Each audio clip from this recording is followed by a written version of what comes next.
Hello everyone, I am Taki Hasan. I'm currently an undergraduate student in the Department of Electrical and Electronic Engineering at Ahsanullah University of Science and Tech, Dhaka.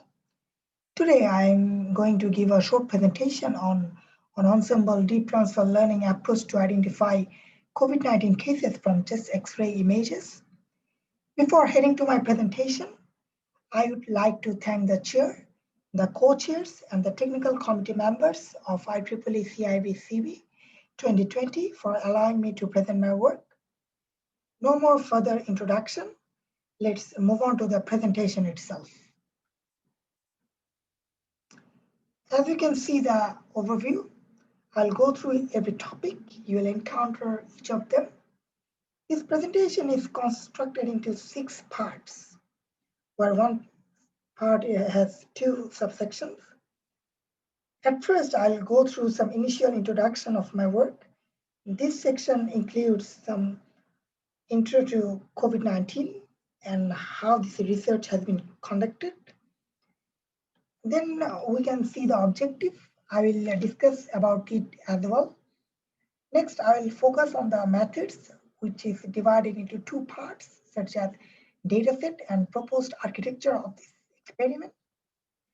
Next, I will move on to the experimental results, which additionally has an aspect of comparison with other recent works. Although I have achieved a promising result in terms of accuracy, but this work has some limitations. Later on, I will discuss about it as well. And finally, a conclusion will be presented at the end of this presentation. Let's move on to the introduction. Novel coronavirus or COVID-19, as of now the most well-known virus across the globe, which is an infectious virus that has been transmitted from a phenolophus bat to human for the first time recorded.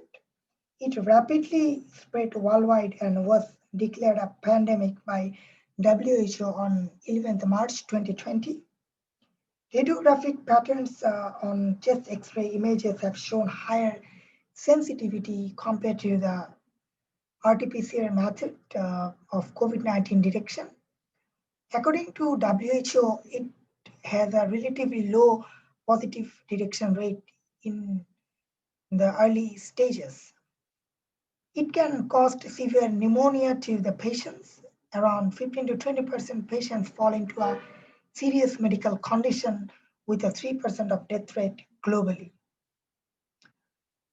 Now moving forward to the next slide, we can see an interesting graph which demonstrates a daily COVID-19 affected people number.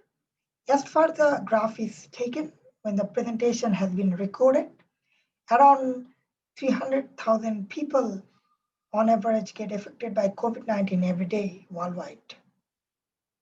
While investigating image-based problems, deep convolutional neural network has shown an enormous result by its state-of-art deep neural algorithms, which can classify images more efficiently by its powerful algorithmic strengths. In this experiment, I have utilized an ensemble pre-trained architecture of ResNet 152 and DenseNet 121 to detect COVID-19 more efficiently than other recent models. Moving forward to my next slide, I'll discuss about the objective. As you all know, deep learning-based medical diagnosis has been carried out and tremendous importance in the medical community in recent years.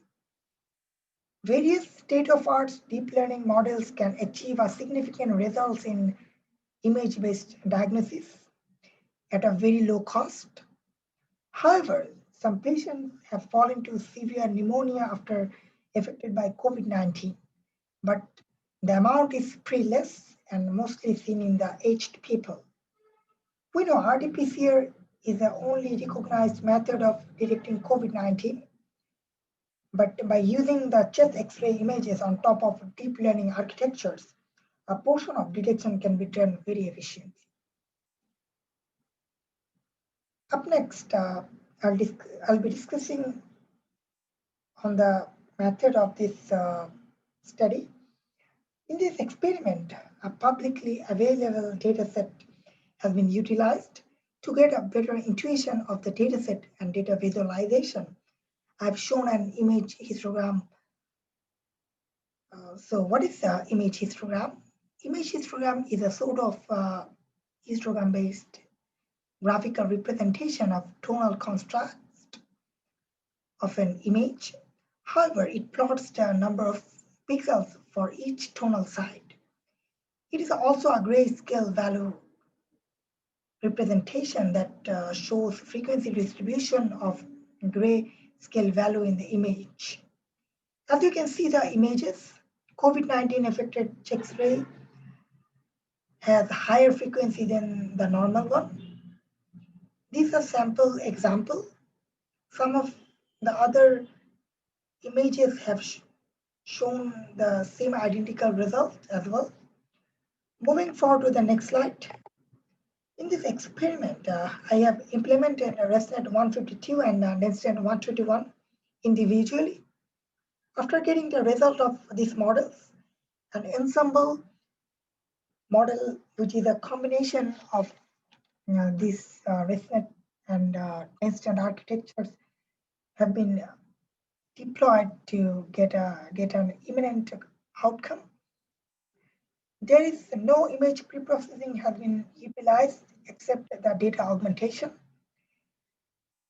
Next, the experiment has been done in 20 epochs for proposed model and the individual models as well.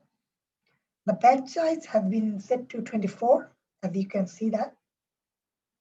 As you all know, transfer learning is used to ensure faster convergence of the models by using pre-trained weights. So we have utilized the transfer learning in this experiment. Let's moving forward to the next slide. Now I'll be discussing about the dataset, which is an open source publicly available dataset taken from kaggle.com. This dataset has 5,907 images of 4 classes, where in this experiment the targeted classes are normal and COVID-19. Out of 5,907 images, 5,283 images are used for training and 624 images for test set. Specifically, in this experiment, I have utilized 1,409 images out of 5,907 images, considering only 2 classes such as normal and COVID-19. As you can see, 987 images are for train validation and the rest of the 422 images for test validation. Now moving forward to the next slide. Now I will explain the proposed architecture in a most simplified manner. The proposed model is a combination of ResNet 152 and NetNet 121 architectures.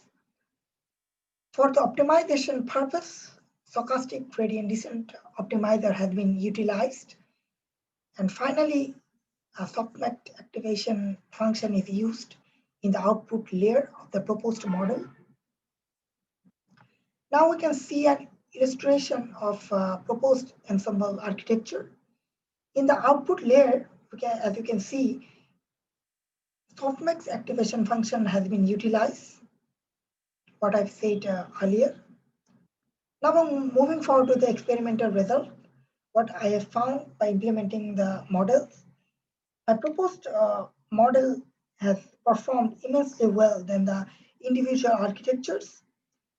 As we can see, the proposed architecture has a 98.43% accuracy, 99.23% specificity, and 98.71% sensitivity. This is a performance, moving forward, this is a performance graph of the proposed architecture. As I have set the epochs to 20 to run this whole experiment. Now we can see a comparison table which shows the performance comparison of the proposed model with the recent works.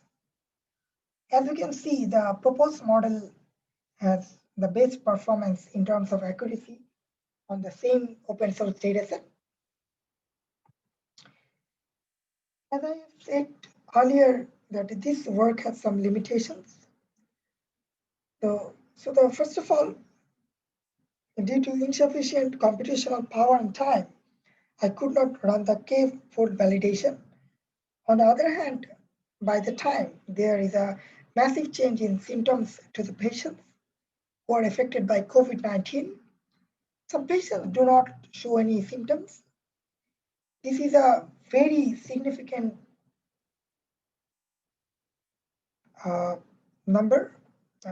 Only few number of people affected by severe pneumonia. So this detection method is not sufficient for all kind of patients. Now we are almost there to end this presentation. To summarize all the major points, the objective of this work is to identify COVID-19 affected individuals. For this purpose, an ensemble deep transfer learning based architecture has been implemented, which achieves 98.43% accuracy in the dataset. And finally, this work has some limitations. It is not generic for all kind of COVID-19 detection. So that's all. Thank you everyone for listening to the whole presentation.